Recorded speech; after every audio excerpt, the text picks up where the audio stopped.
very good evening to you and welcome to today's edition of Politics 101. Wherever you are, whether you are in Guyana or in the Caribbean, or whether you're in North America or Europe, wherever you are, I understand we have viewers all the way in Africa. Wherever you are, welcome to today's edition of Politics 101.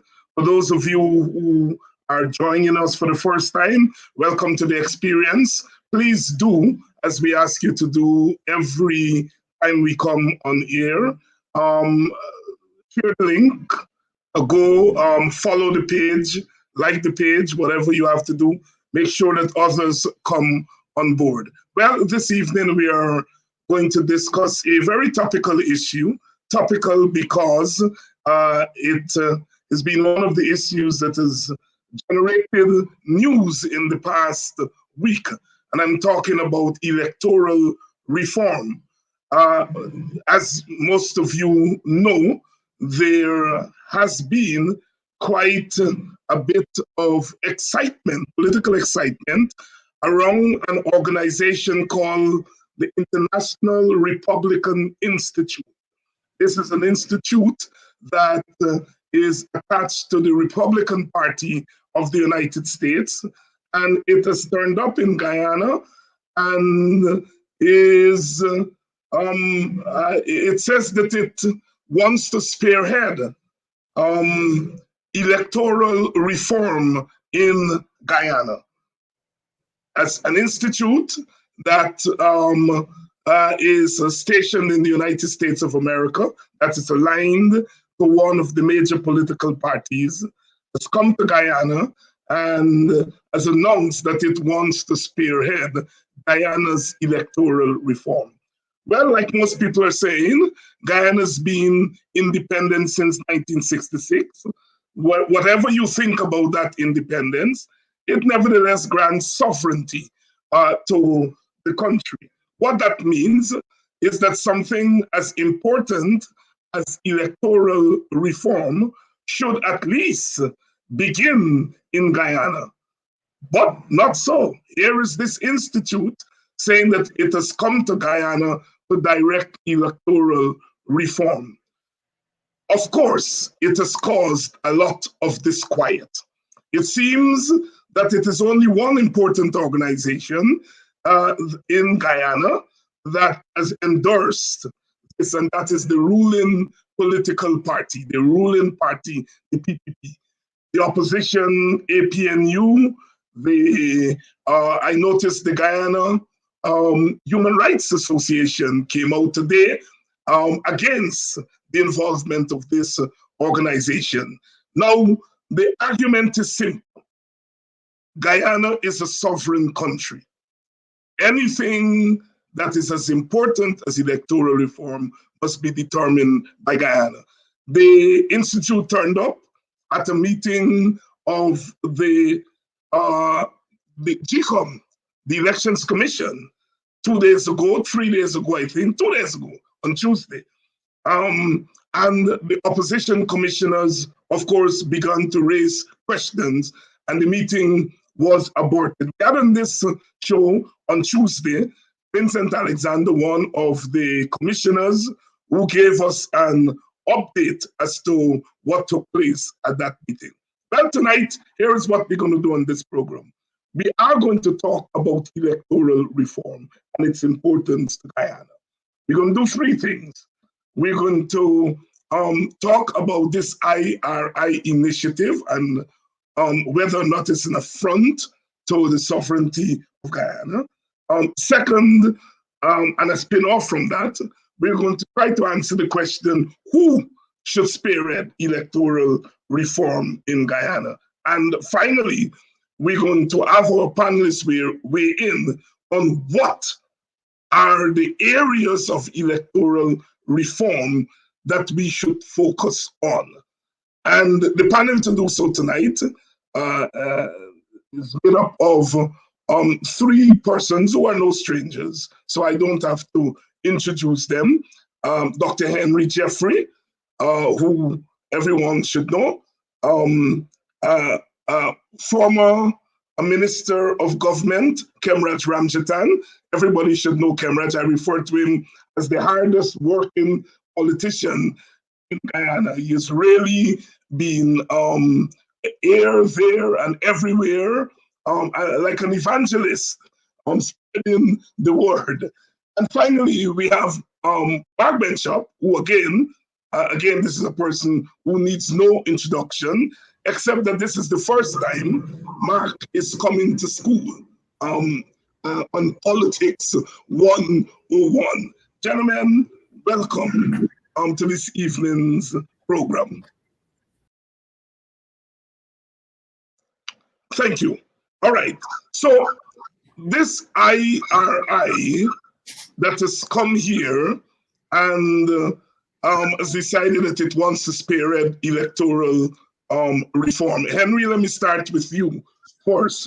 What is the significance of that? The presence of the IRI. Thank you very much, David. Today, I finished my little article I do now for Village Voice, and I headlined it Absurdity. This afternoon, as I was having a Guinness with some friends, I saw that the Ghana Human Rights has done similarly, almost negating the necessity for me to even put the article, but it's completed, so I'll have to do it. I said this was an absurdity, largely because Guyana, as you said, is a sovereign country. We have sovereignty. We want electoral reform. We might well need experts to lead this process or to deal with this process. I'm not quarreling with that. But who should determine who are these experts? Guess who is determining who are the experts? In 2020, the IRR was refused re-entry to do the recount because obviously the government of the day, now opposition, had problems with the IRR, whatsoever they are. The present ambassador of the United States got together with the PPP, who was placed in power as a result of all of that, and determined that they're going to bring the IRI. Last week, my article in the Village Voice said we must look at two things when we're doing decisions and talking: substantive and procedural. They have taken the substantive decision away from the Guyanese people. Just like how Donald Trump could have been fighting, and the US, so fight in the US, they fight to have a judge of their ideological complexion on the Supreme Court. Similarly, if the Guyanese are going to have electoral reform, the people who are driving that process must be of the same, some sort of compromise ideological complexion. You just mentioned the IRI. The IRI is even the Iraqi people said that it drives a Republican kind of policy. The opposition in this country believe that up to 2020, the Republican policy in Guyana was regime change. No, you bring the IRI. Who overthrew Aristide in the last period? Indeed, the IRI, if my memory tells me well, had to discipline their regional, the person who was driving the process in Ethiopia, because the American ambassador himself says that the IRI are carrying a process that would make it impossible for the government and the opposition to come together. The American ambassador himself, New York Times carried it. Now, they have taken away that procedure, the substantive decisions from you. And now the regional the country coordinator is going to say to us, we are open, we are going to be open and transparent. Where was the transparency in the choosing in the IRI in the first place? Where in the substantive is gone from the guys. I don't care who the two parties want to choose. I am saying it should never, never happen. That, and I'm not denying the need for export. This thing is very, very technical. Don't believe it or not. But who should choose those experts? Should we sit down and come to a consensus about these experts?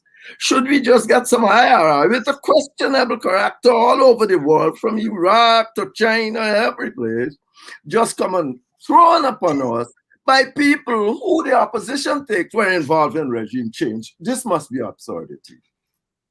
And that's all I have to say about it. Khem Raj, it's an absurdity. Do you agree? I would like to take a little different approach.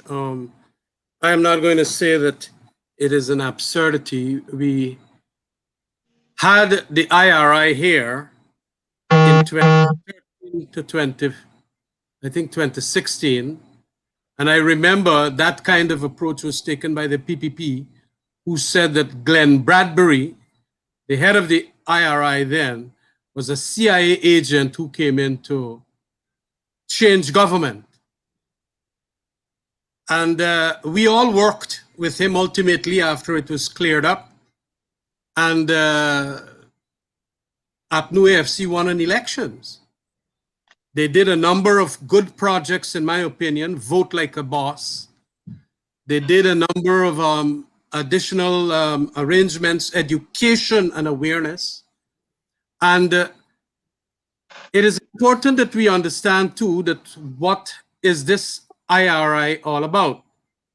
It is my view, and having worked with them to the extent of being associated with them in that 2013-2016 period, Glenn Bradbury was the man's name. It had its origins in 1982 when Ronald Reagan decided that both parties should have a foundation that should be sponsored by the State Department to have democracy globally enhanced, and experts who the country, in association with the countries that they will go into, are going to then take, and so on.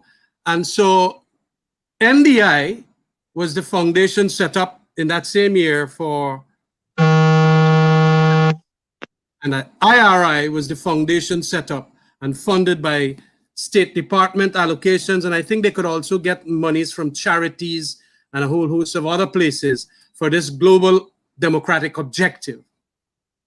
And of course, the Republican Party would be the trustees that will come under the IRI, that literally are the trustees for IRI.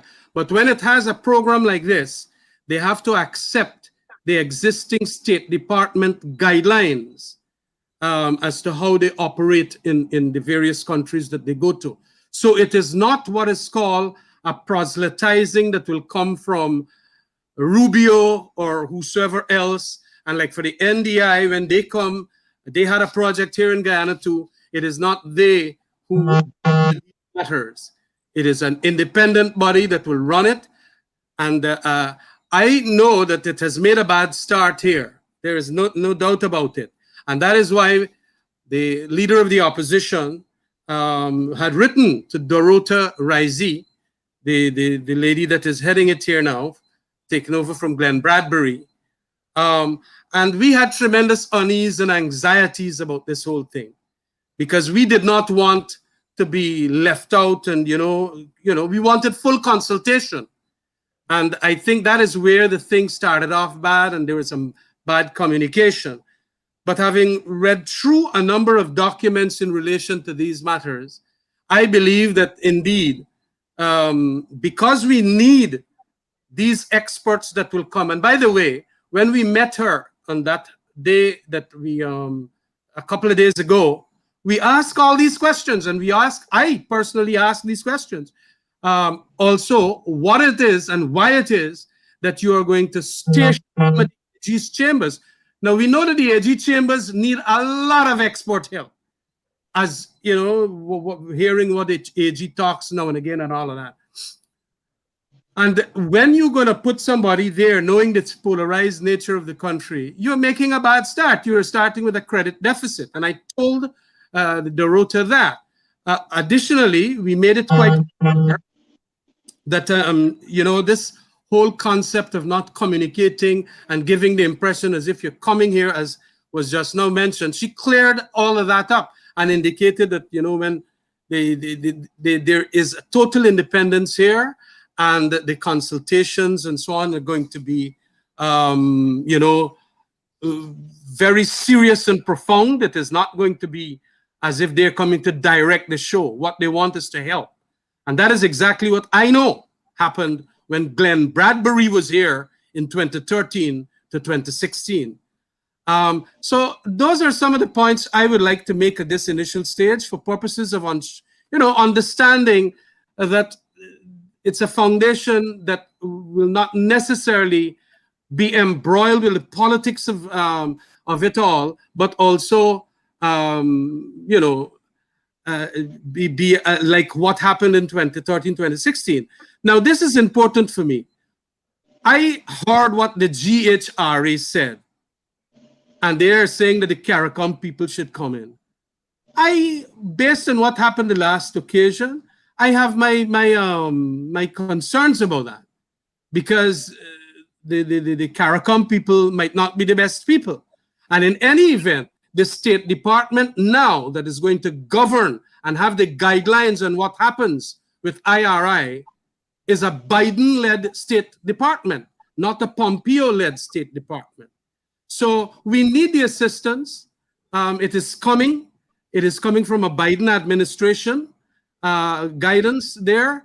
And I am absolutely certain that all that happens in America, like voter suppression from the various Republican senators and all of that, they're not going to push that here. Not when we talk to Dorota about all of this. No, absolutely not. It is going to be, but getting certain people who are going to, by the way, the criteria for them are going to come from us, the opposition and the government. And so when we got the answers to the questions, I had to say that, look, I am a little more at ease, and as we will see how it goes, and I take that approach. That's my personal approach. I know some people in my party might differ with me, but whatever it is important that, having spoken to them, having known the history of the IRI in Guyana, that we and being also of the fact that we're going to have consultation and regular communication and total transparency, we should be careful, in just condemning them as an absurdity. Khem, let me press you. The IRI was involved in the 5-month impasse. They were, as Henry suggested, they were part of the larger regime change that happened in our country. Are you comfortable with an agency that played that kind of role now coming and being an integral part of electoral reform? Well, the CARICOM team also played that role. I don't know what the GHR is telling you to accept. Yeah, they. But having seen how they operated for a 5-year period from 2013 to 2016, a 4-year period, I know that there is absolute independence of them. Notwithstanding that when the IRI came here as observers, I don't know if they came as observers. What did they come as? But whatever it is, the whole point of it is that they are going to give us whatever it is, best international practices and so on. Now, look, I will always be a little uneasy or anxious about what's happening, even if it comes from, I don't know who you might find fitting and a fit and proper candidate to come. But whatever it is, you always would know that, look, we are a democratic, sovereign nation.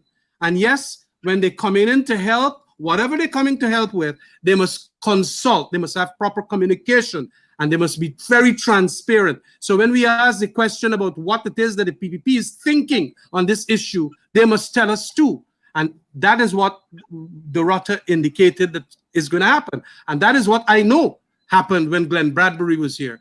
So I might be, a little more naive here in that regard, but I believe, having gone through and worked with them, AFC and all, leader of the party then, I would not want to go that extremist position. Mark, before I bring you in, Henry wants to get in something here in response to Khem Raj. My absurdity is the absurdity that we did not choose the IRI. Nobody should choose who leads electoral reform in Guyana. That's my absurdity. Not whether or not they'll be good or bad or not. That is for us to determine. We might well, as a Guyanese people, sit down and choose the IRI, and they might be whatsoever they are. But the absurdity, Khem Raj, is that it has been forced upon you. That is the absurdity, and you are now accommodating it.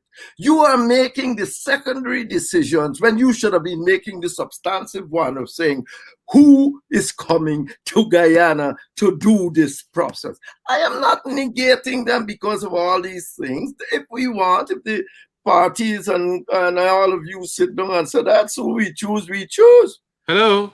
No, all right. But nobody, not the American ambassador, not the PPP, should sit down unilaterally and determine to bring people for electoral reform that changes government and keep governments in office. That is my absurdity. And thanks for that clarification there, Henry Jeffrey. Mark Benschop, let me bring you in here. What's your take? First, let me say, David, that and good evening to your viewers. Good evening to my fellow panelists. I agree with almost everything that they have said, especially with what Dr. Henry Jeffrey has spoken about the absurdity. I agree with that as well. No country should allow any agency to force itself upon them and talk about electoral reform. But before that, let me just, again, thank you for having me in your classroom. And I'm glad that it's not at the University of IFLAT. This is a legitimate university we're in currently. The International Republican Institute formed in 1983. And of course, many people would know that that was under the Ronald Reagan-led administration. And it was named then the National Republican Institute. They renamed it the International Republican Institute because, of course, they had an agenda then to advance democracy, as they say, and freedom around the world. Now, my issue with the International Republican Institute being in Guyana is one of which I believe you mentioned, Dr. Hines, that they were part and parcel of the 5-month impasse. Questionable impasse, of course, where allegations were leveled against now the APNU AFC coalition people. There was no evidence of rigging, none whatsoever. In fact, the only set of rigging evidence that we see so far, the evidence that is blatant in the eyes of all, are those 47 plus boxes, questionable boxes on the lower East Coast. Outside of that, though, the IRI, they were part and parcel of that. And so I am extremely uncomfortable with that agency being there, whether they were invited or not. No one should invite them at this point in time. They cannot be a reputable referee at all. They have an agenda, and that agenda is to ensure that the party of their choice, and I believe Dr. Jeffrey mentioned that, the party of their choice, obviously the PPP, the installed PPP regime, to remain in office. And so they're going to come with all sorts of smiles and goodies and tell Mr. Ramjattan and Mr. Harman that no, we have no nefarious intentions. We come here with good faith. We want to help out you Guyanese people, and so forth and so on. And I know that I've known Khem Raj over the years. I know he's not that gullible. I know the leader of the opposition is not that gullible to buy into that. But I am not buying into it, and I know majority of Guyanese are not buying into it as well. The other thing that is rather suspicious is that there was no proper consultation before these people walked into Guyana and started to talk about electoral reform. The other thing that bothers me from that is that they are not seen around the country with persons who are independent thinkers, so to speak, or they're not seen with persons who might have some sort of allegiance to maybe the APNU AFC as well. We are seeing them with a majority of folks who are PPP operatives. And that, to me, I'm also very uncomfortable about. I think Dr. Jeffrey has spoken about the reputation of IRI in Haiti, in Cuba, in other parts of the world, that wherever they go, they stamp an authority that has been rejected by the people of those countries. Whether some of the operatives are former CIA agents, FBI, it's irrelevant.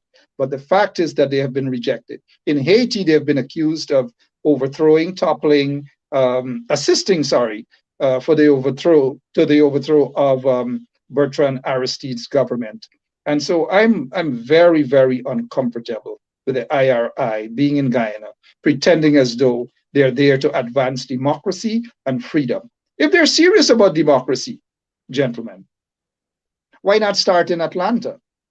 Why not start in the United States of America that has serious electoral problems? We saw it in the last general elections here in the US, but they're not going to start there. They're going to go into countries like Guyana and like Haiti and other countries in order to stamp their authority, pretending as though they're superior than the people of Guyana.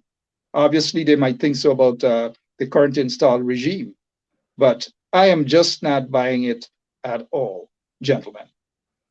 Thank you there, Mark Benschop. And if you're just joining us, Politics 101, please go spread the word, share the link, like the page, follow the page, get others to come on board. And Mark, welcome to Politics 101.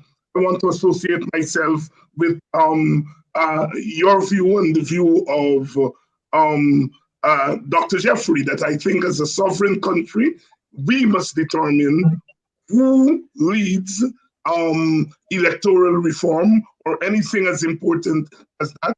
I go further to say that it must be led by Guyanese and spearheaded by Guyanese. And secondly, that I think that any agency that took a side in the impasse last year in that election cannot now, after the election, turn up and say that it is a fair umpire. It cannot be a fair umpire.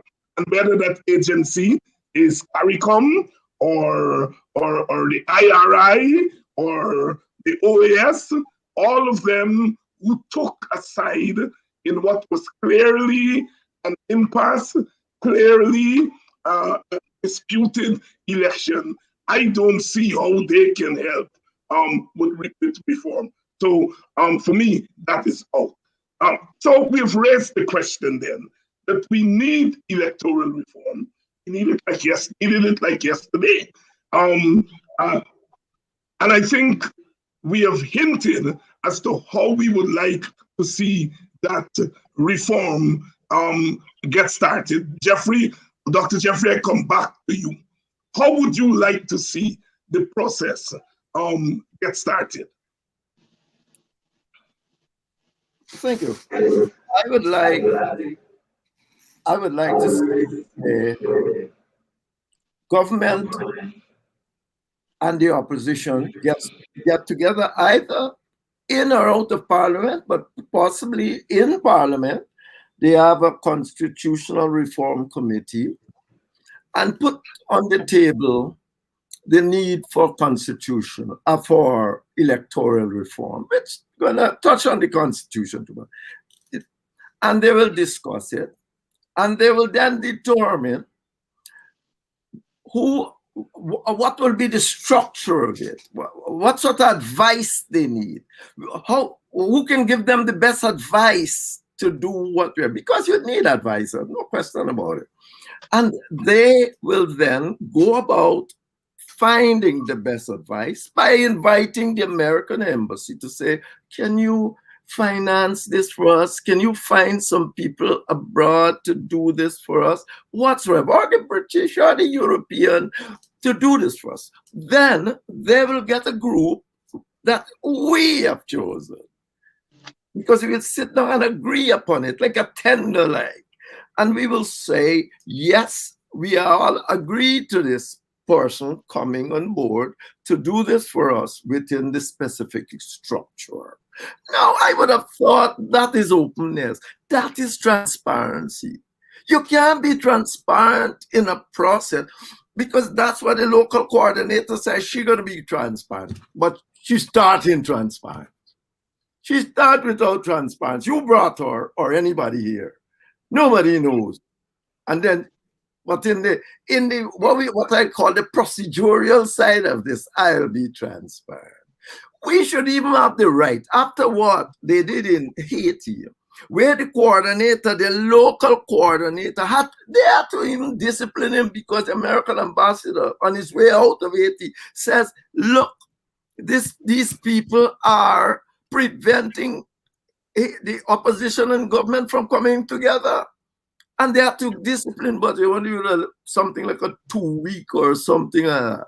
So I'm saying to you that we must choose the people. That is where to start. There's a substantive decision because who leads the process is of a massive importance. Half the people in Guyana, including myself here, we dabble in all this. We don't really know it. So these chaps spend years and years and years doing this entire thing. And the result is that they know far better than you, can do all sorts of entangles. Therefore, we must have people that we believe will give us the kinds of answer that is good for Guyanese society. That's how I will start.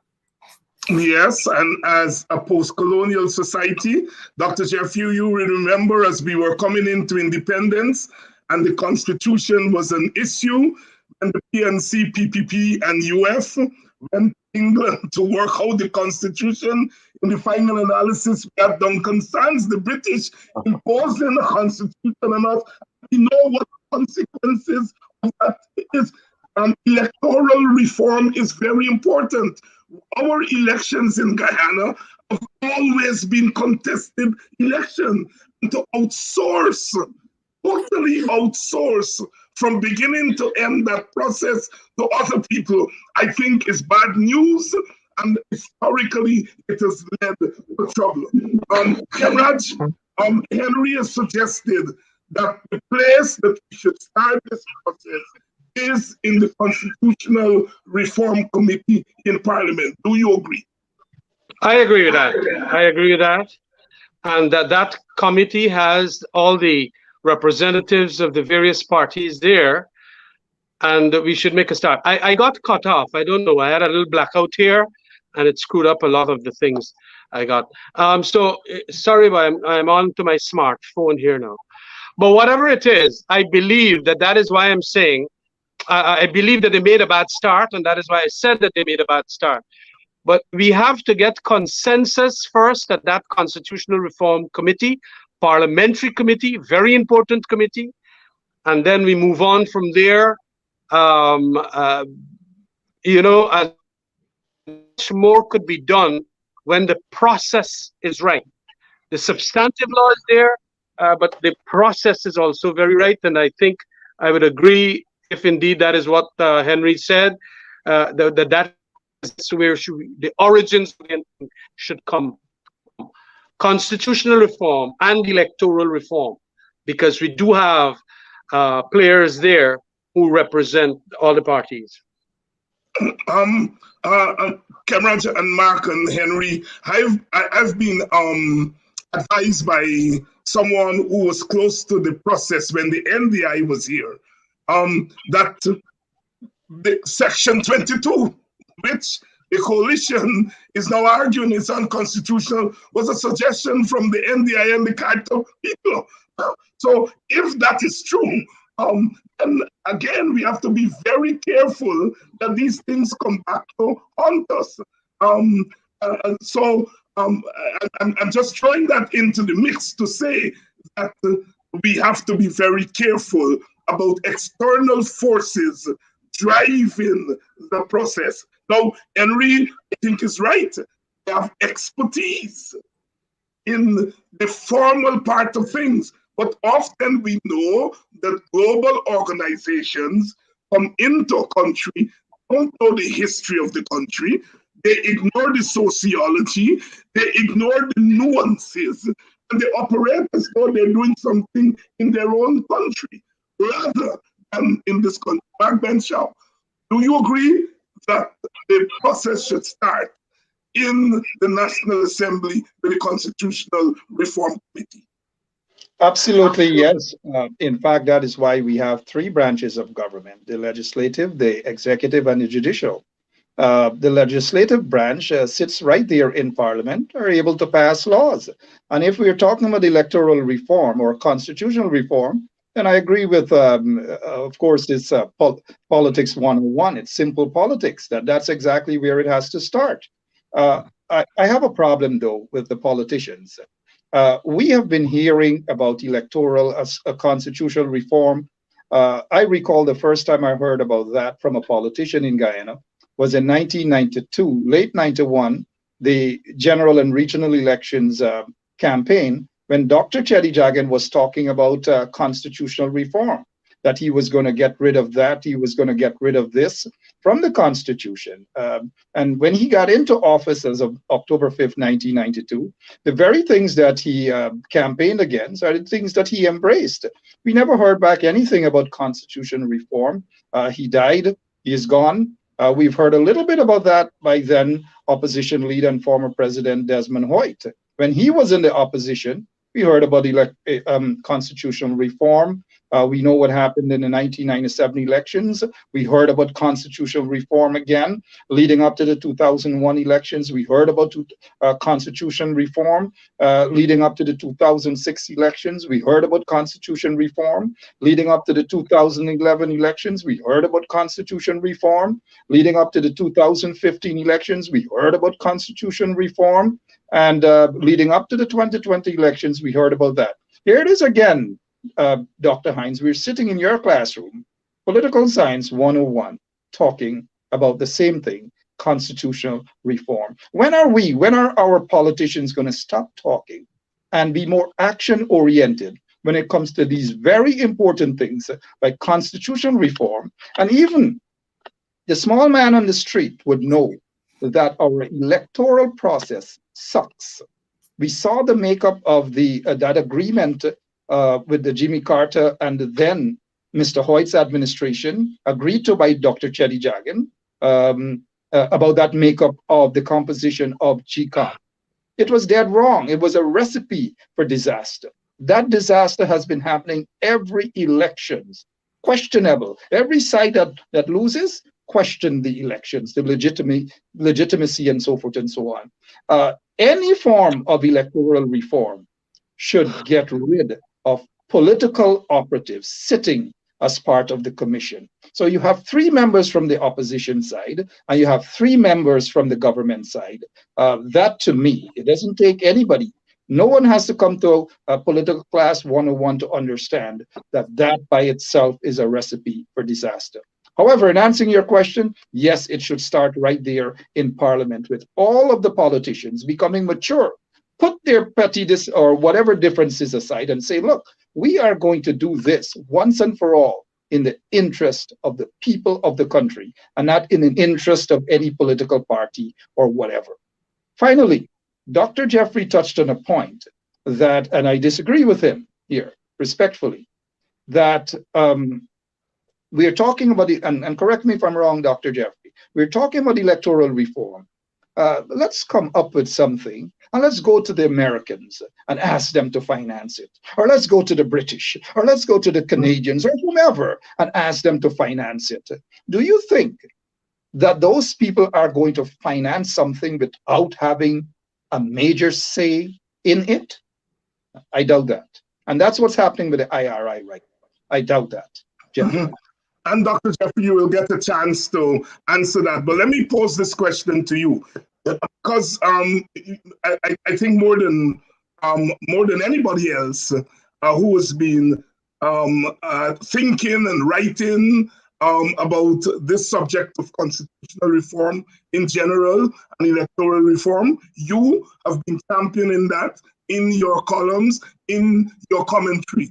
And Mark has raised the point about the frustration with this thing being spoken about but never really seriously tackled. So do you think that we can avoid electoral reform now? Do you think we can kick it further down the road? And in the process, you can respond to Mark's disagreements with your earlier comments. All right. Well, let's clear up the minor issue first. Indeed, when I said that, I'm premising that position that you can't pay for it yourself. But anything you do, you should try to pay for it yourself. You shouldn't be running at it to anybody to really pay for anything for you. That is as important as constitutional reform. I'm saying that in the context that you have gone to the IRI, and some people would want to say that it's because you cannot, can't afford it. But these things, you should afford them yourself. So at all times, if you're going to do anything important politically, you should be able to finance it yourself. And that is the end of that. And by the way, I am saying finance something doesn't necessarily mean that they determine who that person will be. But let's put that aside for the time being. Now, Mark, I think that there was a serious constitutional reform in 1999 to 2001.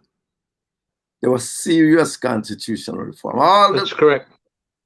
Yeah, the fancy committees we have in Parliament and commissions and all of that, they changed the whole thing about the Prime Minister and the opposition leader, for instance, in terms of the judiciary. They say you got to agree. Remember, at first it was consult, and everybody was scared of consult, and so they changed to agree, and it now end up in an impasse. So there was serious, and umpteen people was involved. This was out of the Hormanston Accord or something, no? The CARICOM was involved, and they came in, they spent 3 years around the country, they spent a whole lot of money. You know what was the problem with them? They never changed the majoritarian system. Every one of the committee or commissions they set up is run by a majority of, or who win the election by a majority of even one.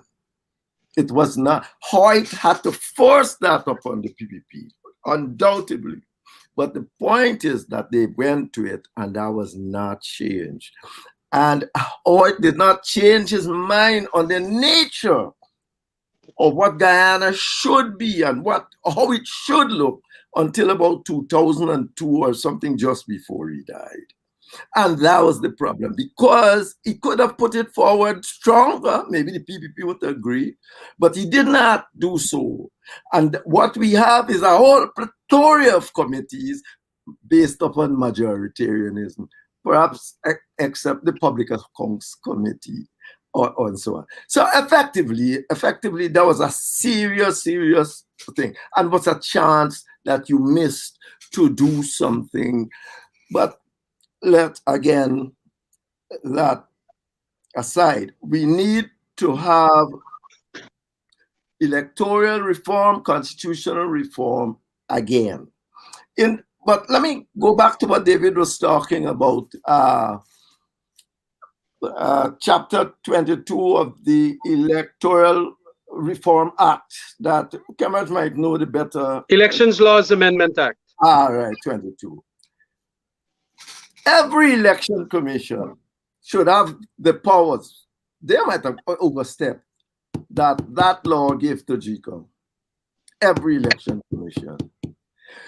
And that law says, as now the Supreme Court says, give them the right to do almost anything to end the election dispute, even change laws.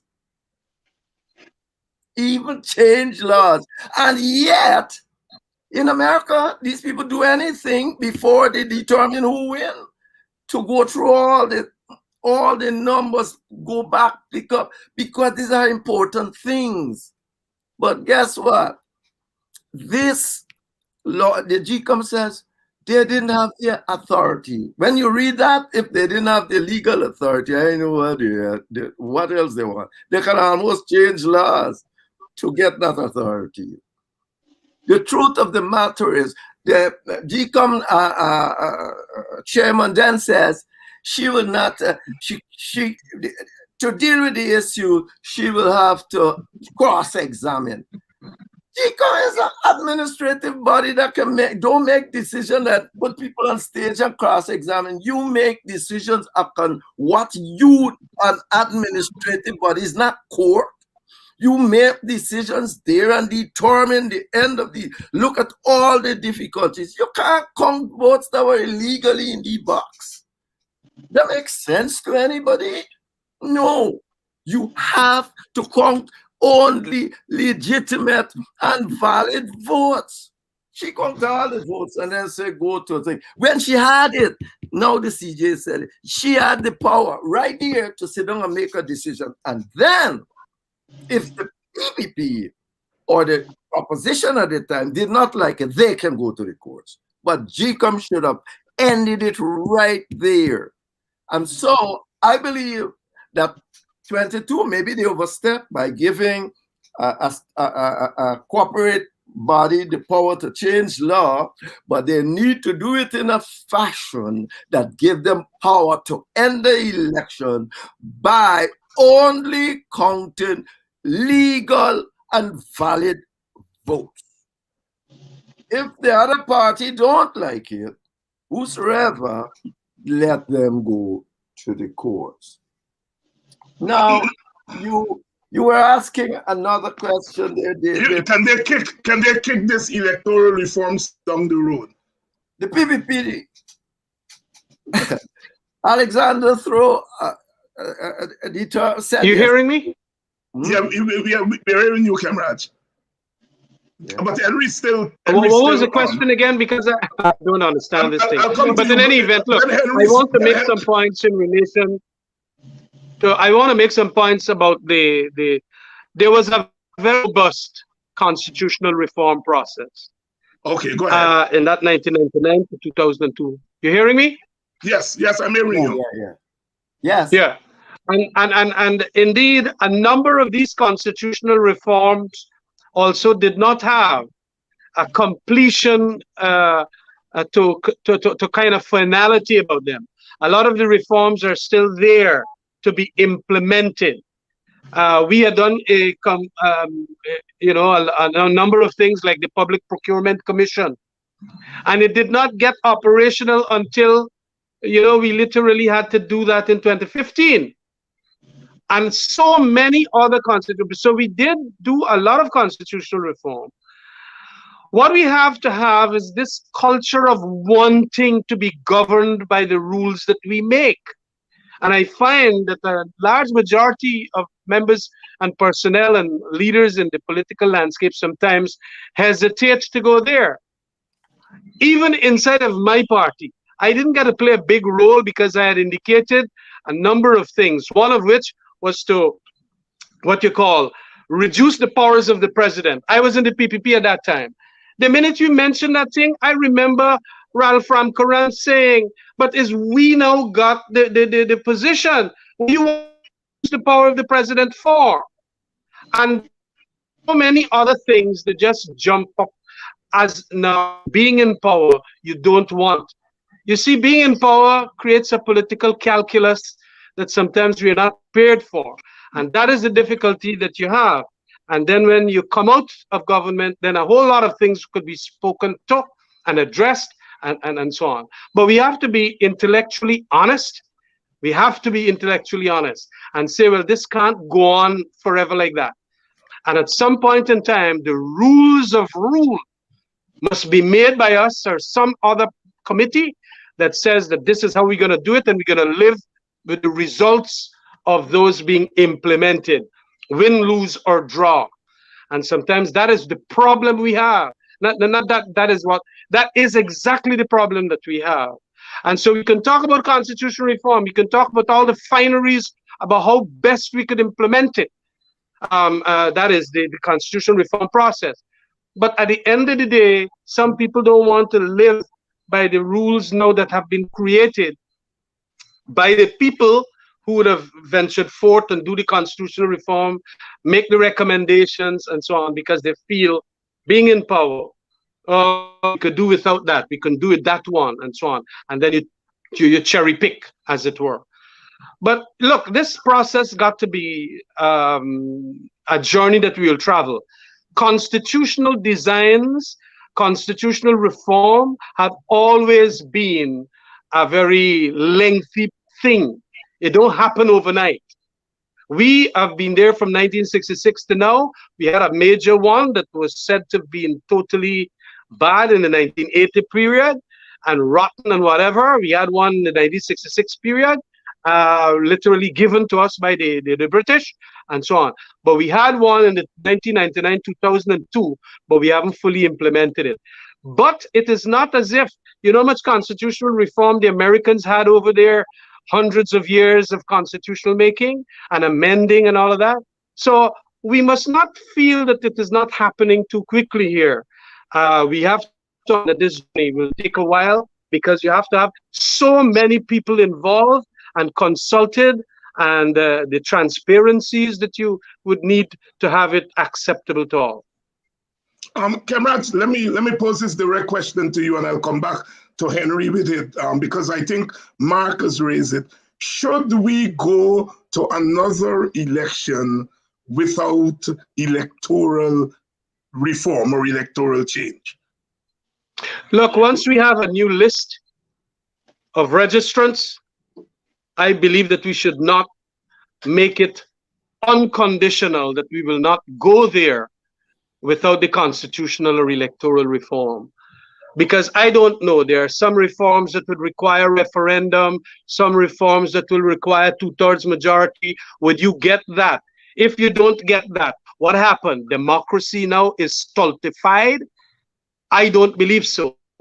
We have to work with the existing laws that we have. And what I make as a tremendously, one of the big pillars and foundation is to have that list right. That list not being right the last time is what really made the thing a debacle. That's Henry, my answer. Same question to you. Should we go to another election without electoral reform? Well, what Khem Raj says is the minimalist position. And it's my minimalism too, that you must have a clean list. CARICOM says so. The European Union says so. You must have a clean list based upon all kinds of biometrics, because people have been harvesting votes.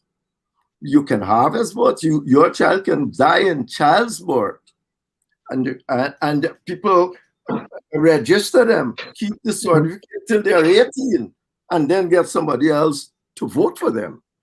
During the last election, somebody in Barbados wrote and says, I saw my name in a list in Region 1, but I left Guyana when I was 11.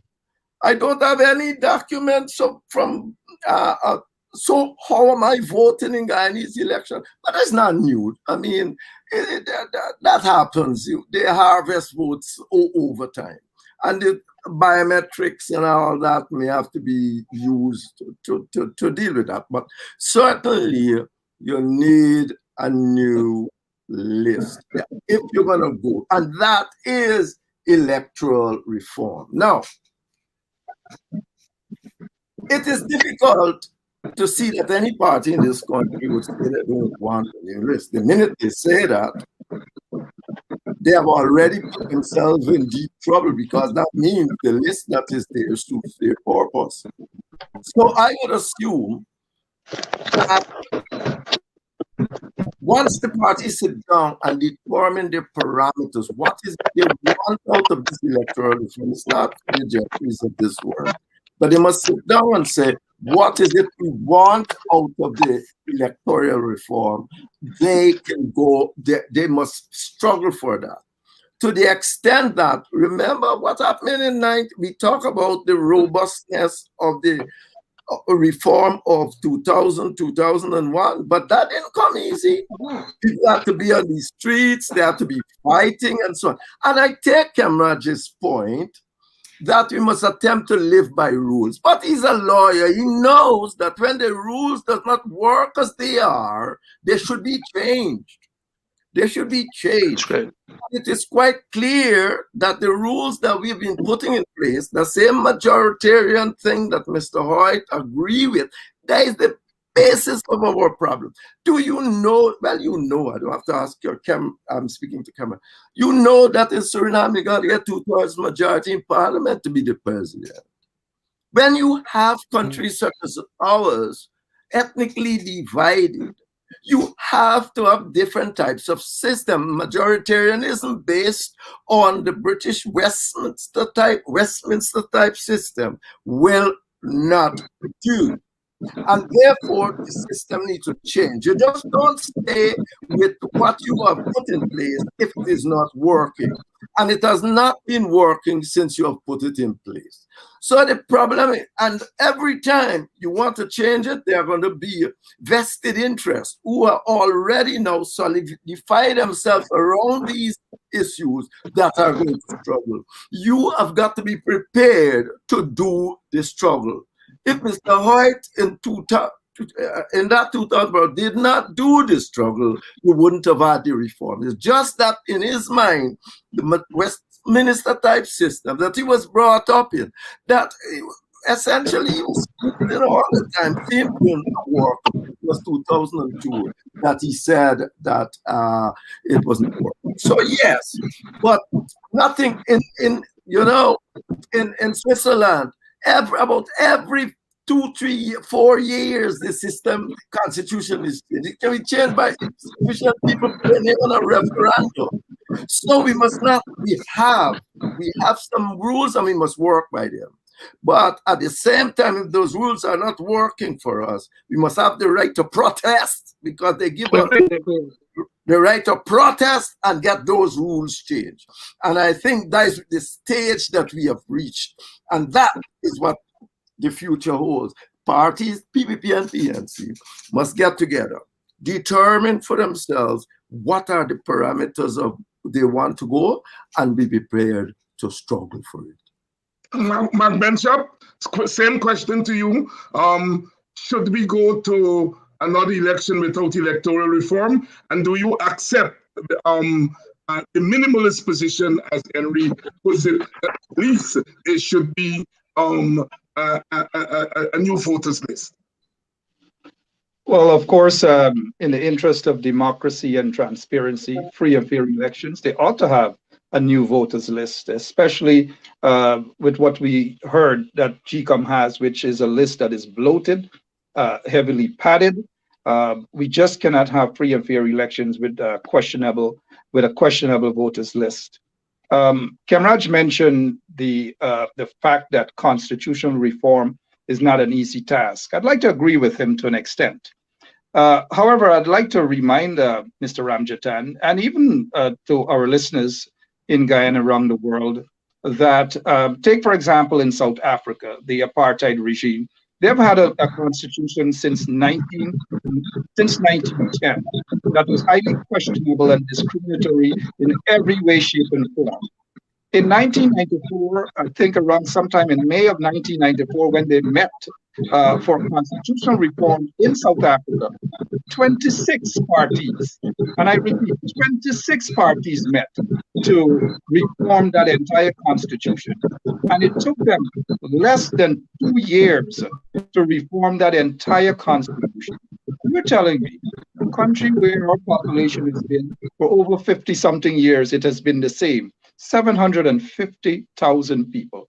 You're telling me every time our two major political parties get into parliament, or one or the other gets into office, we cannot sit down like grown men, grown women, and iron this thing out as it pertains to constitutional reform or even electoral reform.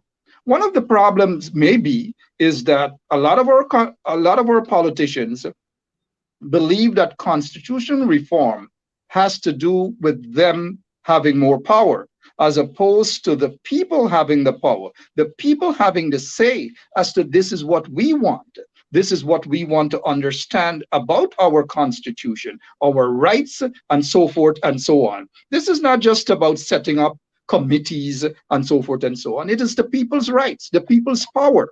I just thought I mentioned that it is not, Khem Raj is the lawyer, and I respect that, yes, but it is not as difficult as Mr. Ramjattan is making it out to be. I've just mentioned South Africa, 26 parties in parliament. They were able to put their differences aside for the betterment of all of South Africa. Why is it that 750,000 people, we can't do that?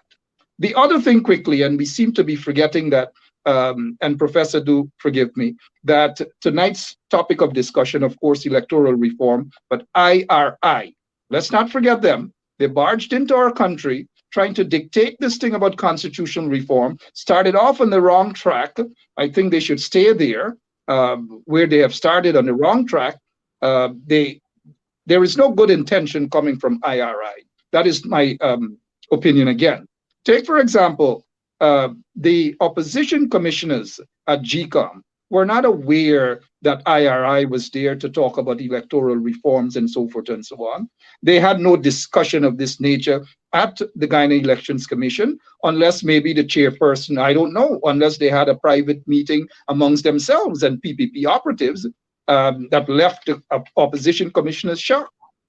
Something is sinister about the fact that IRI is there right now to talk about electoral reform. I know Mr. Ramjattan says that he has worked along with them. They meant well, whatever, at that time. We're talking about different time now. We're talking about billions of dollars worth of oil. Maybe that explains why our IRI is back again in Guyana. Thank you very much, Mark Benschop. And if you're just joining us, we are on the air with Politics 101. Thank you all for coming on tonight and staying with us. We're discussing electoral reform. We're discussing everything that comes with that.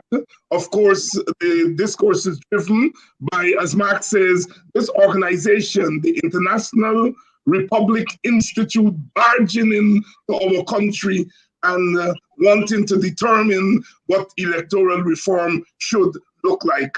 And of course, there is a pushback on that, and certainly there must be a pushback on that. Whatever else we are not able to determine, we're not able to determine the price of oil in the world market. We're not able to determine who goes to war and who doesn't go to war. We're not able to determine the global order.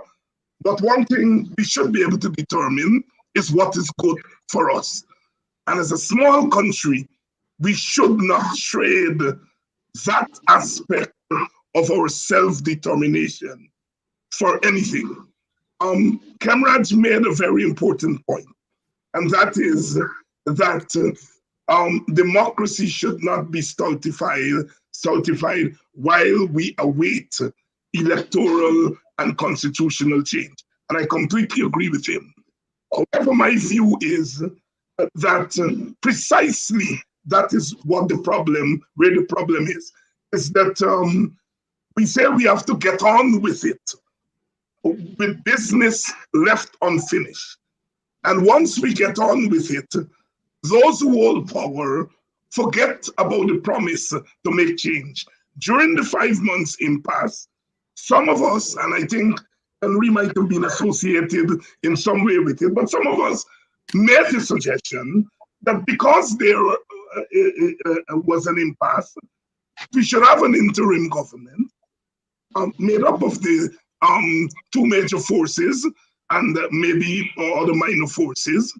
That interim government should oversee the process of electoral and constitutional change.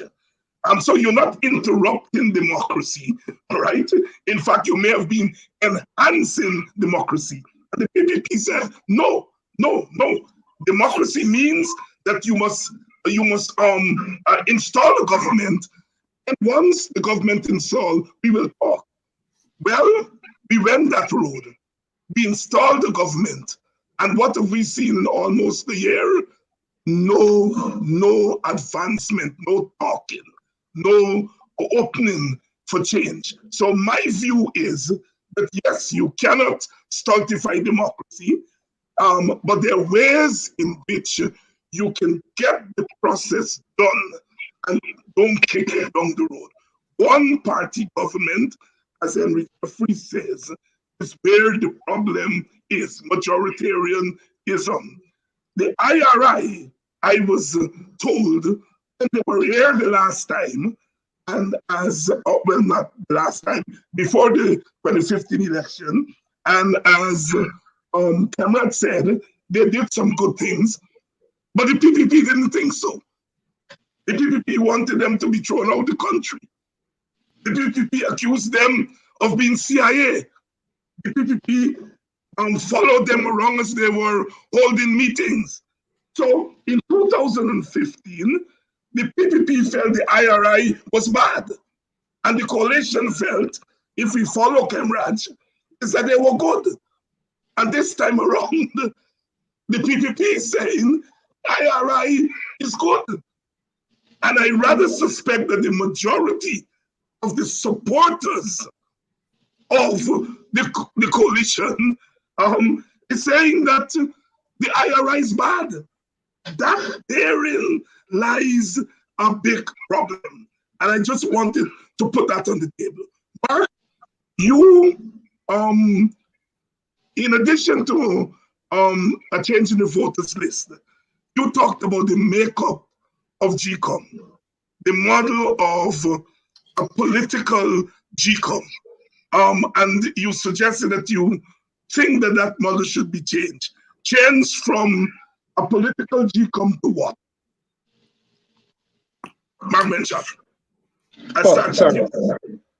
Well, I'm sure that there are a lot of qualified individuals there in Guyana who can sit and represent the interest of the people. I'm not saying that those who are sitting there are not representing some sort of interest, but overall, the interest that they represent first and foremost is that of their political party that they are representing. We need commissioners who would sit there and overall, when they make a decision, it is not a decision that the PPP commissioners are going to say they're making that decision because it's in the interest of the PPP, or it's in the interest of the coalition, APNU, AFC, or even the WP or whatever. It must be in the interest of the people, in the interest of democracy, in the interest of having free and fair elections, transparency. I believe Dr. Jeffrey mentioned earlier something about a law that that gives, and this was a high court ruling, which I find rather questionable, that would give GCOM the responsibility to make electoral laws. That is a big no-no for me. And if I get it correctly, I hope that's what I think I heard, that gives the chairman of the Guyana Elections Commission that power to make laws as it pertains to making decisions when it comes to any elections. That seems very antiquated, because no chairman of the Guyana Elections Commission, whether this one or future chairmen or women or whatever, should not be saddled with that responsibility to make a law as it pertains to elections. The law of any country, the electoral law, ought to be clear, crystal clear. That's it. All making of laws should be done through our legislative body in Parliament, not at GCOM.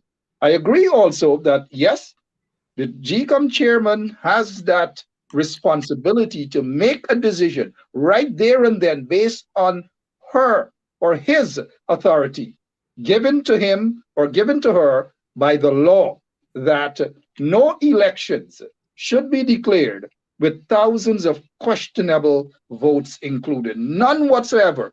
It is strictly common sense. You don't have to come to political science 101 to understand that.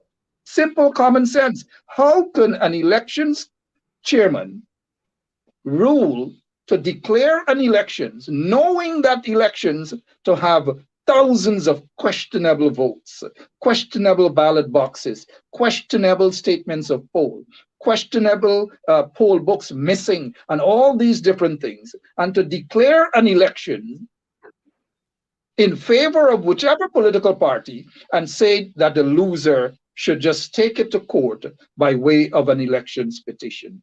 Absolutely not. I have serious, serious problems with that. And that is no way a democracy should be interpreted in any country, or wherever. IRI, again, I have issues with IRI being there.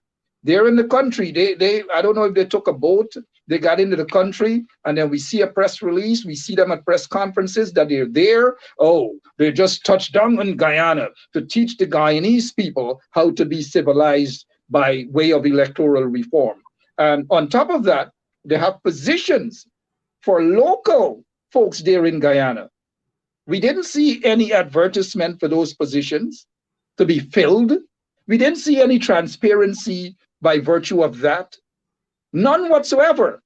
But yet they're coming to dictate to the Guyanese people about electoral reform, about democracy, advancing freedom and transparency, when they have thrown all of that through the door from day one. I find all of those questionable at this time. Mark Benschop reminding us there about the danger of the IRI's presence, and also expanding on Dr. Jeffrey's observation of the ruling that has been appealed, the ruling of the Chief Justice on the matter of the constitutionality of the recount order.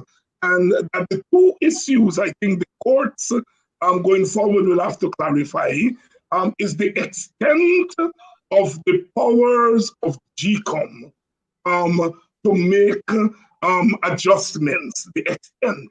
And secondly, can GCOM selectively, in the face of evidence, come to a selective decision, which turned out to be a biased decision? By that I mean, there was a recount order, it threw up evidence of impropriety in the elections, and the GCOM chair and 3 other commissioners ignored that, and therefore made a determination based on selectivity. So the two issues I think the court has to determine, all right? What is the extent of the powers that section 22 gives to GCOM? And secondly, whether GCOM used whatever power it has, whether it used them justly or it was selective. And I think the court will have to determine that, because that will determine, in spite of whatever electoral changes and reforms that we make, the court, if the court validates what the Chief Justice has ruled, we're going to be in serious trouble. Henry Jeffrey, the political GCOM is a problem. Is there another model that can be used? Let me just back up here a little bit. Mm-hmm. The IRI did not barge into Guyana.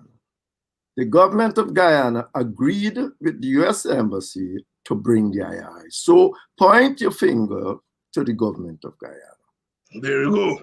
Good. The government of Guyana agreed with the US Embassy without consulting anybody else but themselves to bring the IRI. So this here is something to deal with the government of Guyana. That's one point. I am not here as to whether, as I said to Khem, whether it's good or bad. We must determine what we want. We must determine who is good or bad. We must go into the history and look at them. Not the government of Guyana, the US Embassy in Guyana, to make that decision for us. We must make it. That is the absurdity for me. Khem said at one time, and it was shown that at other times they were good, at one time they're bad. And it's the nature of policy. Our policies are implemented and made in the US foreign policy. I told you, in Haiti, the IRI local coordinator was fighting against US policy that they should try to come together, that they should try to bring the warring sides together. He was doing all he possibly could to break the UN. The ambassador, when he was leaving, came out and make us publish in the New York Times. During the Castro revolutionary period, it is said that the State Department had a different policy from the White House on Castro. So we must not, it's democratic government, it's different people doing different things. These kind of things happen. So I'm not here about the good and bad of the IR. I am saying that in America, you asked the question. In America, you have Georgia, Indiana, where the people are sitting doing this election management business are essentially Republican Democrats. So that model exists. Now, in England and so on, where you have homogeneous societies, it's easy to find people that you can call neutral. The GCOM chair was neutral? Do you think? I don't know. It's difficult. And therefore, if you could, with some certainty, find independent people that these parties would agree to that are independent. And I myself, if I was involved in that, I would have had my own concerns. You could have gone that route, but you're not a homogeneous society. Don't try to do what the homogeneous society can do. You have a society that is ethnically divided, badly so. And it is the prejudice, the political prejudice is ingrained. It is hard for me to go down that road and say, I'm team people neutral and all that, and you're going to bring them. Neutrality is not simple something I say I am. I think I'm neutral, but who would think I'm neutral? When I'm with the PVP, I'm against this. No, I said this thing wrong, I already had a lot. I mean, so this thing here is difficult. But if you can go out there and convince the political parties, and you can't convince them because they are going to pass this rule, that you can find neutral people, well, then that would be the best thing. But I think in a divided society, or almost a bicommunal society such as ours, Carter didn't just come up with that formula. He tried, he must have sit down and try. Yeah, although in every report he writes, he says things like, oh, the reform of GCOM, we should have what Mark is saying, neutral people. Well, if you can find neutral people, maybe I would say that. I would say, though, that in conclusion here, because the minimal, when I say my minimalist position, is one to deal with the electoral, the list. The voters list. The voters list. That is That is what I consider. No party should go back to elections with the present list. No party. It's going to cause confusion again. I also believe that what Khem says is correct, that we must live within the laws that we have. But those laws give us the right, one, maybe in the introductory chapter of the Constitution, give us the right to change it when it's inappropriate. I think it says that. Good. The fourth chapter gave us the right to change it when it's, and all the laws protect our rights to protest when we believe things are wrong.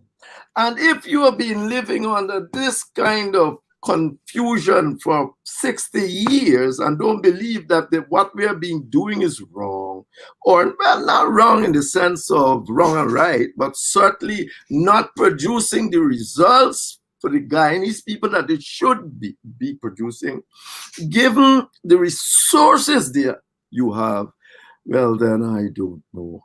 I certainly do believe that we need to get the system changed, and we need to take the necessary actions to do so. Raj, GCOM composition, should we change it? And if we change it, change to what?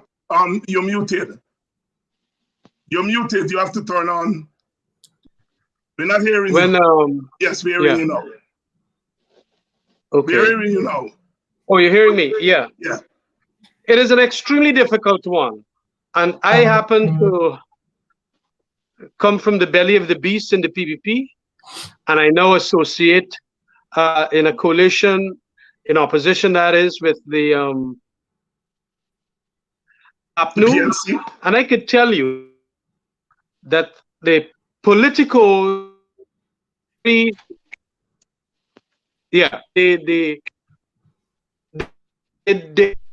political coalition. And I believe that is also why we got one when Carter was here in 1991 period, and that implemented something there for the 1990 elections. Because political parties that are the competitors and the rivals in an election,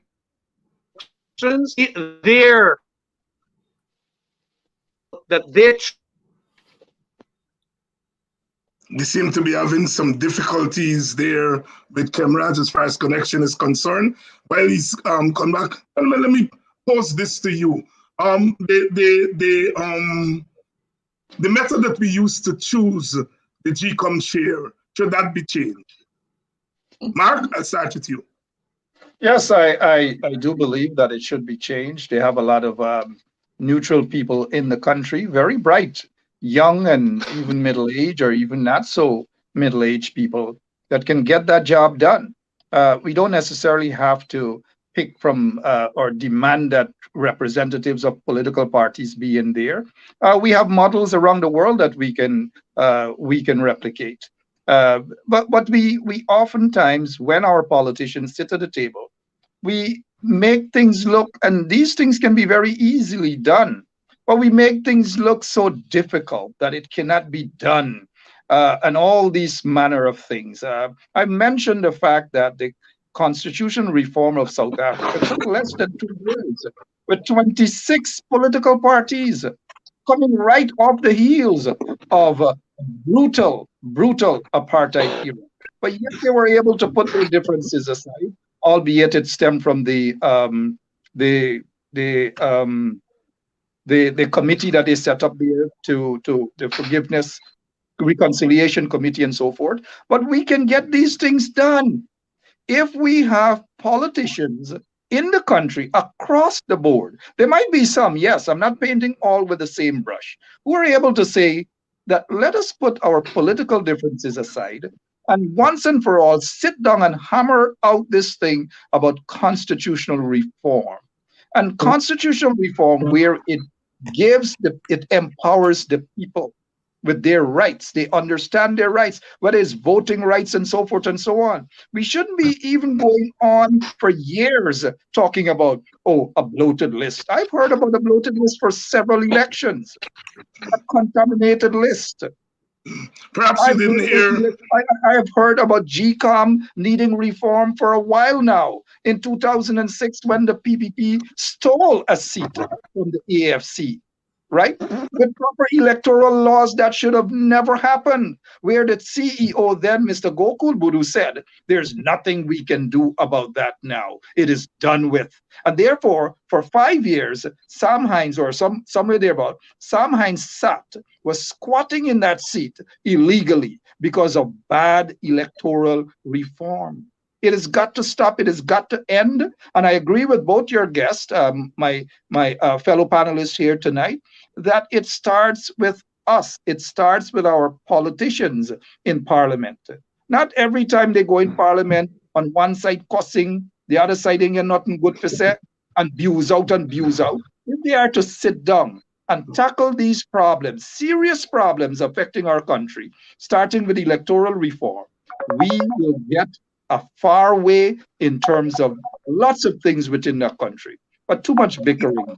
I'm getting old. Mark, perhaps you didn't hear my question, Mark. I was asking whether the model that we use to choose the chairman of the Elections Commission, should we retain that or change that?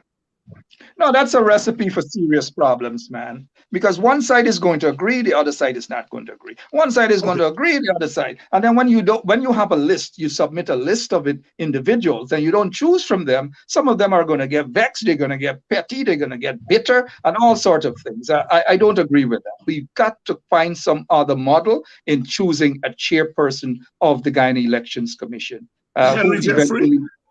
Yeah, thanks. Henry Jeffrey, should we change that model? Well, you see, you are asking these open-ended questions, David. When you say change it to what? You know, we must have to find a change it to what?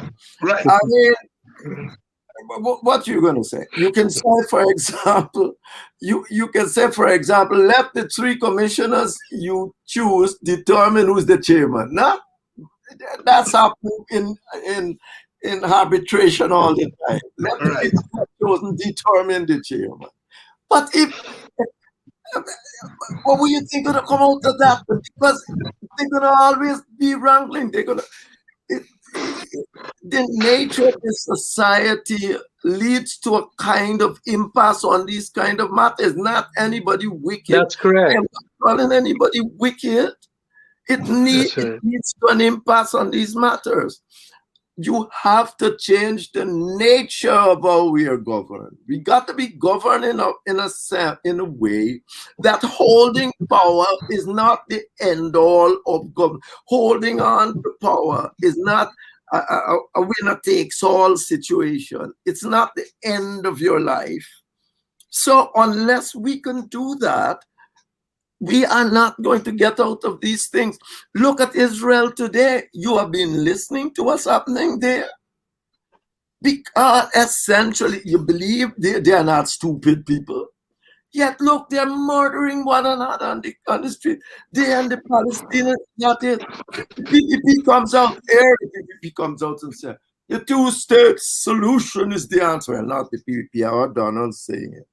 The 2 states, and yet if you tell them let's have shared governance, they say no. Here.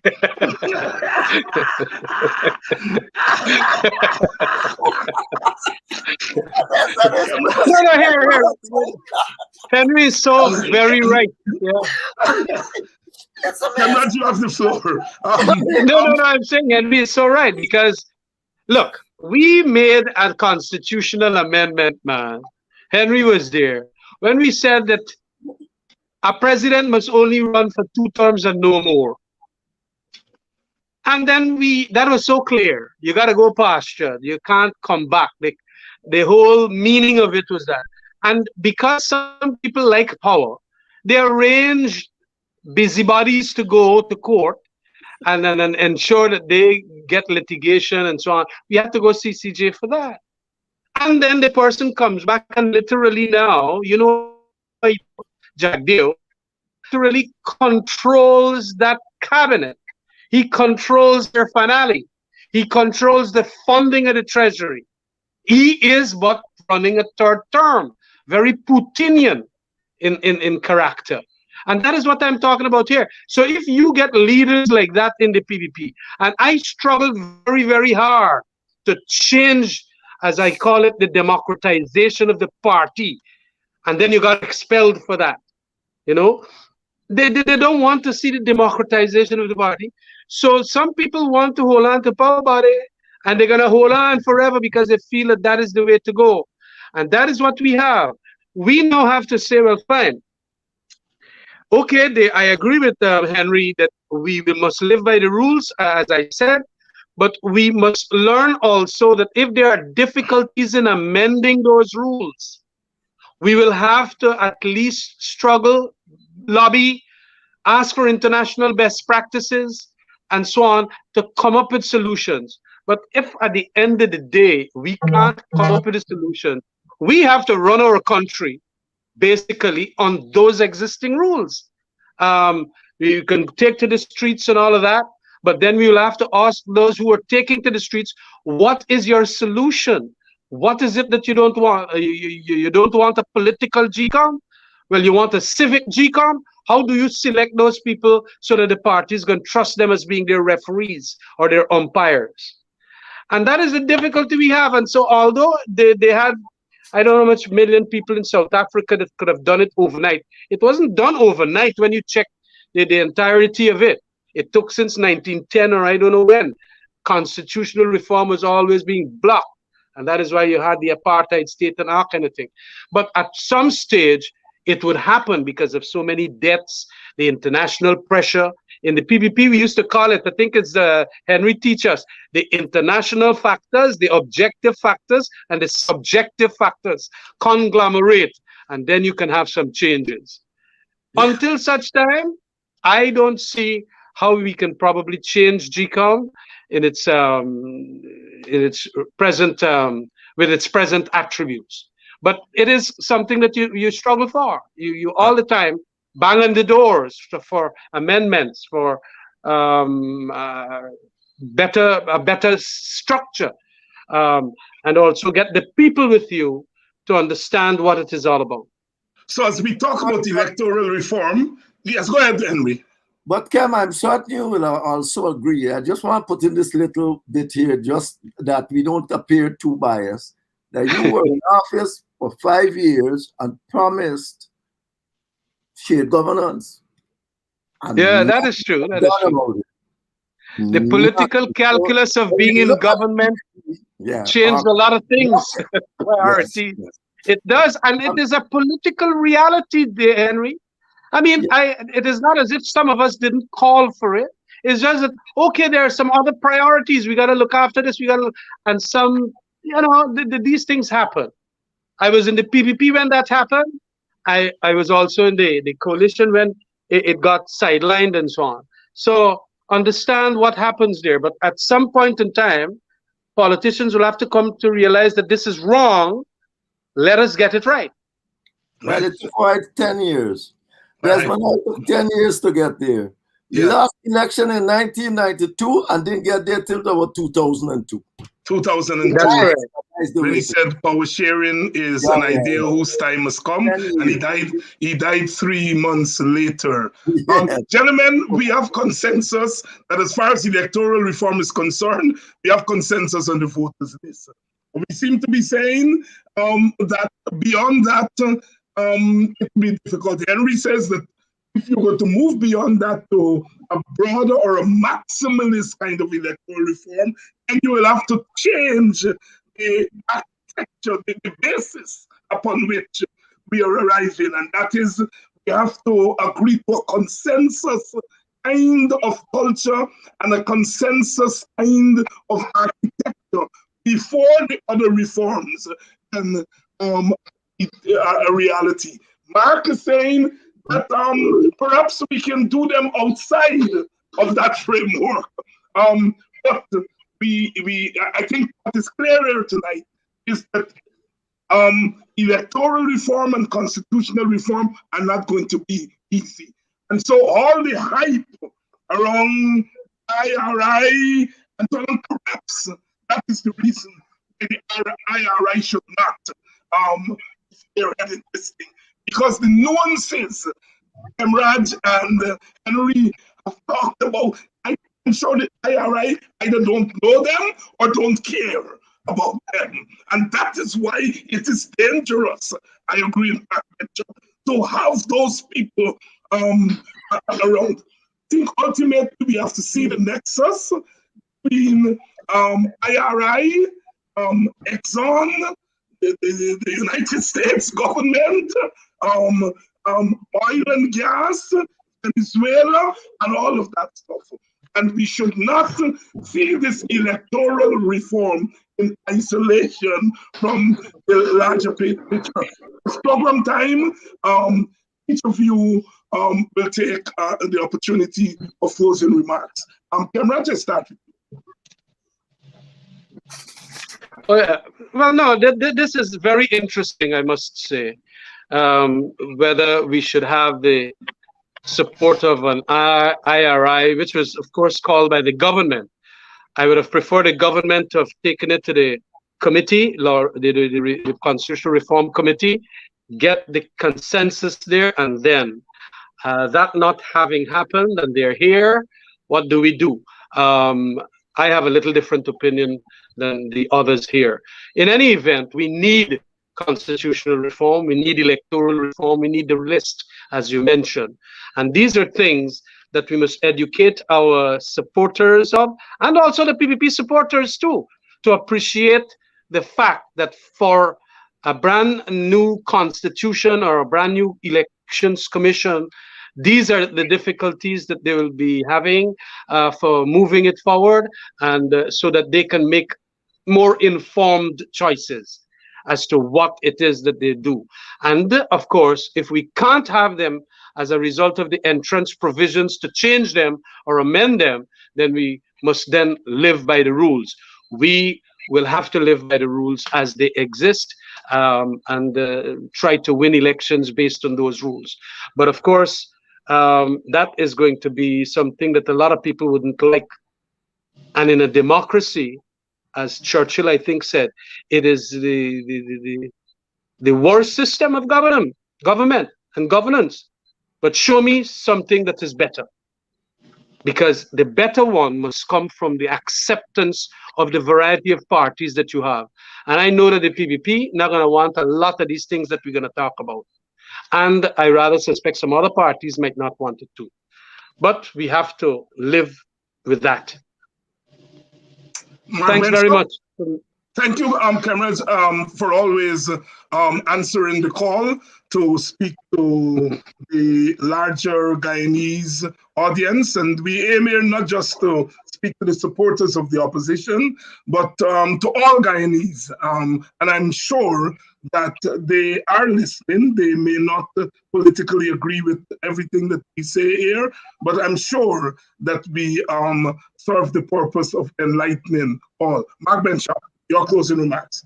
Right, Dr. Jeffrey said that he blames the installed regime, but he said government, installed regime, I'm saying, for allowing IRI into the country. I share a different view because it looks as though the installed regime doesn't have a say on what it does or who comes into the country. We see that one operative, a US operative, that is basically talking about investments and all these different things, talking to fishermen and bringing them into the country. So I suspect that the PPP had absolutely no final say as to the IRI being in Guyana. Dr. Hines, in closing, and as a new student in your class today, I know that you'll give me 30 seconds more than these other gentlemen on the program. Yes, sir. Yeah, sorry about that. You know, I am not too happy with a regime that is in office under questionable circumstances, that has been installed under questionable circumstances, to come forward to the nation and pretend as though that they are all about democracy, pretend as though they're all about good and meaningful constitutional reform, something for 23 plus years they've totally ignored, a system that they have benefited from under questionable circumstances. To sit here today and to dictate to the nation, to tell the nation that they are serious about constitutional reform, that they are serious about electoral reform, I find it highly questionable. In closing, also, I know that the Guyanese people, regardless of who or which political party they belong to or they support, would understand that they have to stand up and speak out against these things whenever it happens, for the interest of all the nation. Such as IRI is not a partisan political position that I'm taking. It's something that is common sense. I just do not, and I know most Guyanese are going to agree with me. They do not agree and they do not support an agency, an institution like IRI barging into Guyana to dictate to the Guyanese people about electoral reform, what is right and what is wrong. Charity begins at home. I don't see nor hear the IRI doing these sort of things in any part of Atlanta or any part in Arizona or wherever. They just don't do it. But it seems as though for them in the institution, democracy and freedom and free and fair elections only has to do with countries like Guyana, Haiti, and Cuba and other places. I don't know what to say other than I just don't trust them, but the time has come for meaningful constitutional reform and electoral reform, but I don't trust the PPP doing that at all. Thank you so much for this time, Dr. Hines, and thank you to your other guests, and also good night to the listeners in Guyana around the world. Thank you. And of course, viewers, you can catch Mark Benschop every night during the week and sometimes on the weekend on Straight Up at 9 p.m. Eastern Time. Henry Jeffrey, you have the last word here. Let me say this, that if I was to choose someone to come and do this kind of job, I am not certain I'll even choose an organization that has all that kind of baggage. And many of them do have that. I will perhaps go look for individuals who can, I believe, has the knowledge and can be trusted to give objective assessment of where Guyana is and where Guyana should be heading. In terms of the IRI and whether or not the PPP has any authority, I don't know. I'm not going to speculate. I know that the Guyanese people put the PPP is the government of the Guyanese people. And the result is they have the authority, and they agree with a foreign ambassador to bring an organization. Whether or not they did not, whether or not they were forced to, I do not know. But in closing, let me say what I would like to see from both the government and the opposition if we are to move forward. That they should really sit down and define what it is that they would like to see. How is it that they would like to see Guyana develop? They have to have in their mind a big picture to determine the smaller issues or the smaller elements within that picture. It's no use to just, yes, the electoral list is a must. You must have a new one. But even that, those are means to an end. The end is the good life for the Guyanese people. It's a means. All this talk about democracy is a means to an end. It's not an end in themselves. They're no good in themselves. If a democracy was a good in itself and America was a democracy, you would not have had Donald Trump winning the election against Hillary Clinton. You would not have had a situation where California with millions of people have the same amount of senators as Rhode Island with 2 million. No, democracy is curtailed within a context of constitutionality. That's democracy. Democracy is constitutionality. And the constitution of every country, you know, that can live is that I would say runs a proper democracy must be acceptable by all of us, or substantially all of us, not by 51%, not by one seat.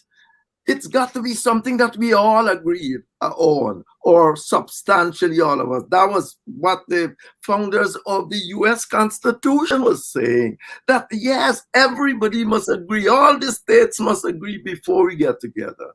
But they couldn't agree on that point, so they end up in a kind of that it is a majoritarian situation.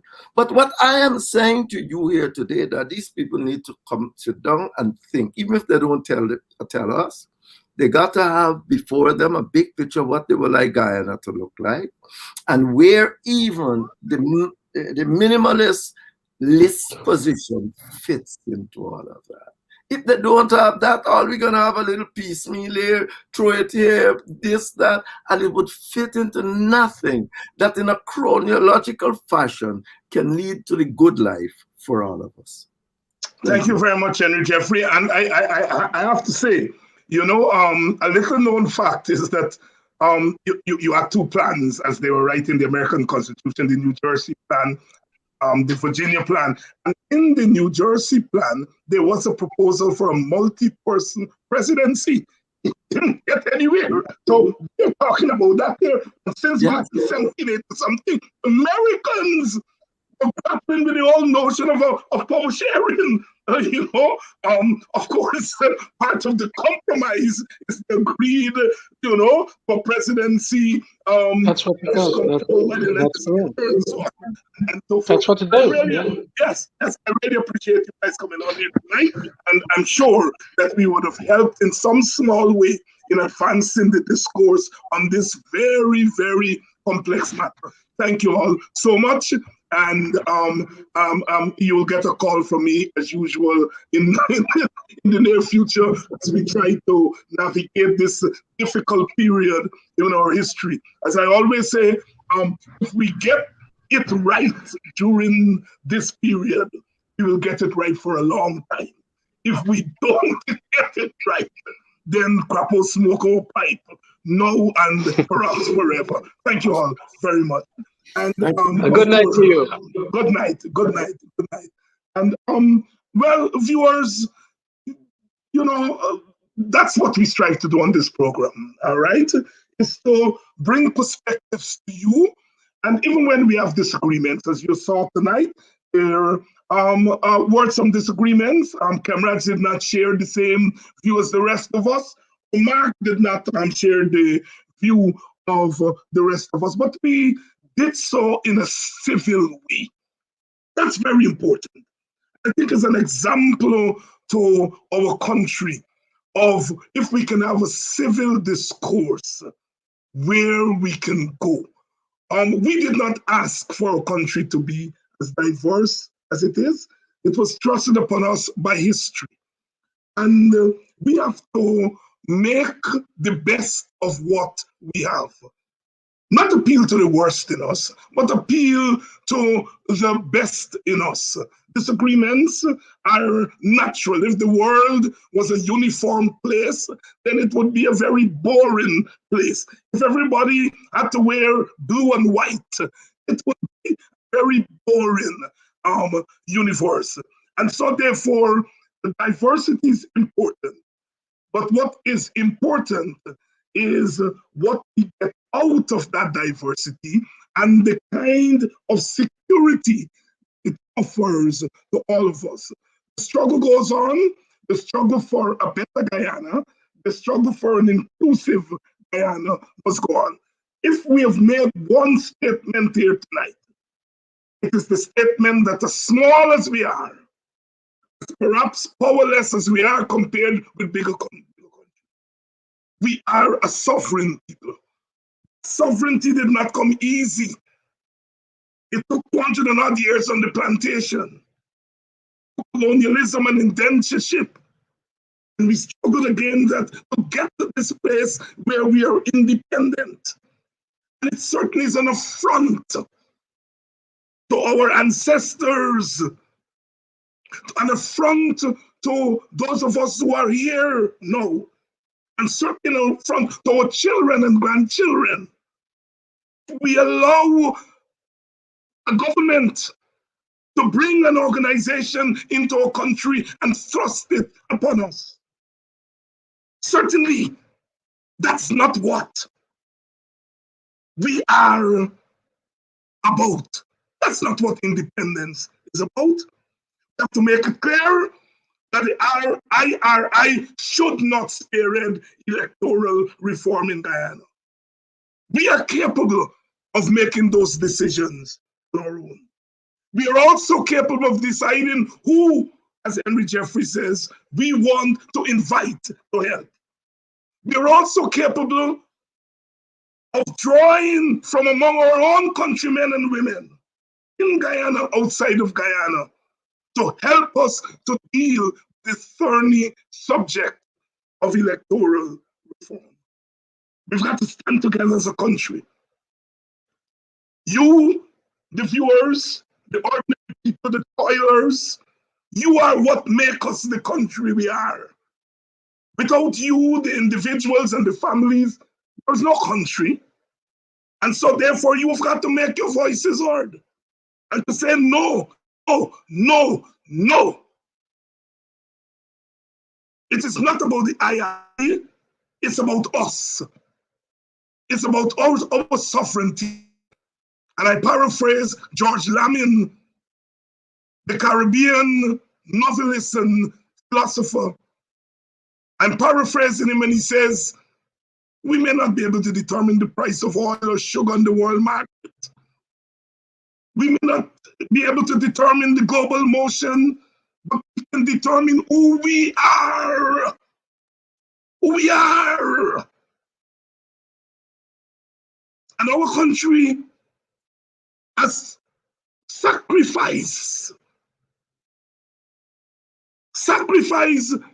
for many of us to rise, not just to the pinnacle of Guyana, but to the pinnacle of the world. Think about how many Guyanese and Caribbean people have made tremendous contributions to the world, to world civilization. And if we can make tremendous contributions to the world civilization, are we not capable of making contribution to our own local civilization? Walter Rodney wrote how Europe, underdeveloped Africa, changed the way in which African history is being thought. Ivan van Sertima wrote, they came before Columbus, opened up a new understanding of how they arrived. Eric Williams wrote, they came before Columbus. Never before and since have we had such a compelling assessment of the economics of slavery.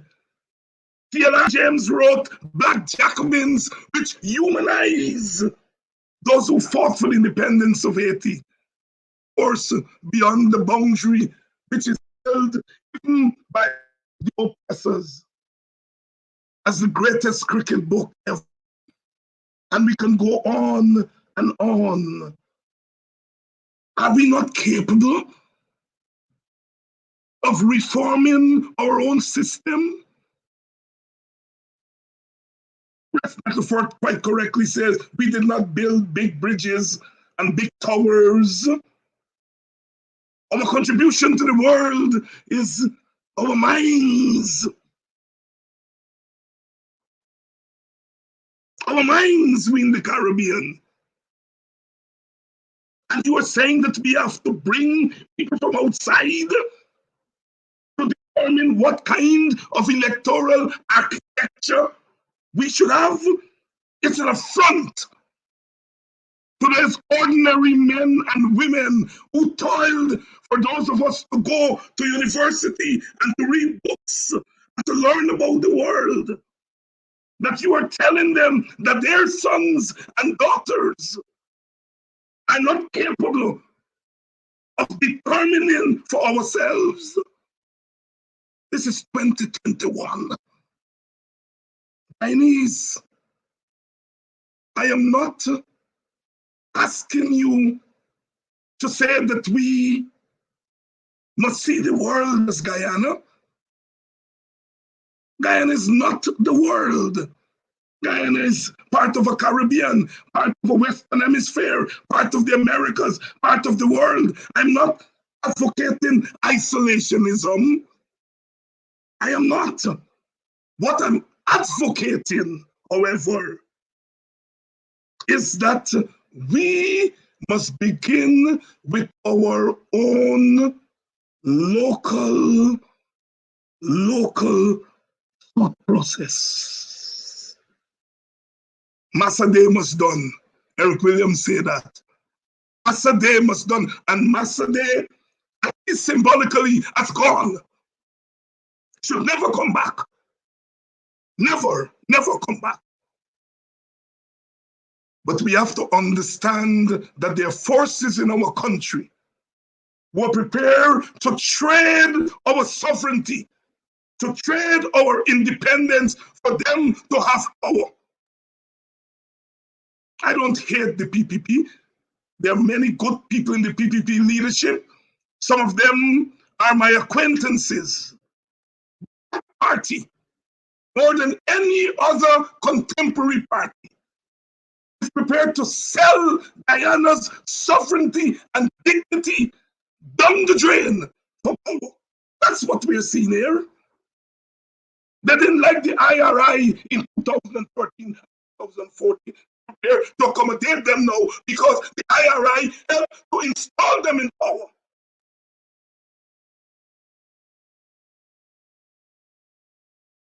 I may not have much else, but I have a voice. I have a voice. And I use that voice today to say to you, to let us raise our collective voice and to say, no, that is not what independence means. Independence must mean the dignity of the people who occupy that space, the authority of the people who occupy that space, the right of the people who occupy that space. To say, no, Massa Day must done. Massa Day must done. Massa Day must done. And so that's my thought on this Thursday evening for you. Massa Day must done. Good night. Thanks to all of you who continue to support this program. Without you, there can be no Politics 101. Thanks to you who have supported with your good vibes. Your good vibes. And thanks to you who have supported materially. That helps. Thanks to you who have supported with your presence. That helps. We're going to continue what we're doing because, as I said, this is a period that if we get it wrong, we'll get it wrong for a long time. If we get it right, we will get it right for a long time. We're all in this together. Martin Carter said, all of us are involved. We have to be involved because all of us will be consumed in the final analysis, PNC, whoever. Like a jig shades the loom, like a web is spun the pattern. All are involved, all are consumed. Right? And see you all next Tuesday. Sunday night, of course, is Speaks. But the next Politics 101 is next Tuesday. Bye-bye.